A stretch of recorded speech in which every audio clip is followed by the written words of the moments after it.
আল্লাহ তাআলা যদি দয়া করে আমাদেরকে মাফ না করে, আমাদের বাঁচার কোনো উপায় নাই। আপনি কি ভেবেছেন আপনার নামাজ দিয়ে আপনি জান্নাতে যাবেন? আপনি তাহাজ্জুদ গুজার, সেজদা দিতে দিতে কপালে দাগ ফেলেছেন, এটা আপনারা জান্নাতে নেবে না। আপনি এলাকার সবচেয়ে বড় হাতেম তাই, দানশীল, এই দানের ভরসায় বসে আছেন।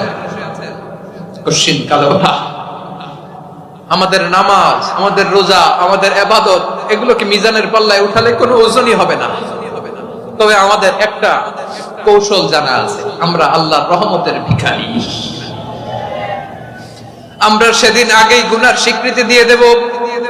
আমরা বলবো, আল্লাহ তুমি প্রশ্ন করার আগে তোমার একটা কথা বলি, আমারে কিছু জিজ্ঞেস করো না, আমি সব করেছি। এমন কোন পাপ নাই যে পাপ আমারে দিয়ে হয় নাই। তোমার রহমত দিয়ে তুমি জান্নাতে পাঠাবা। তোমার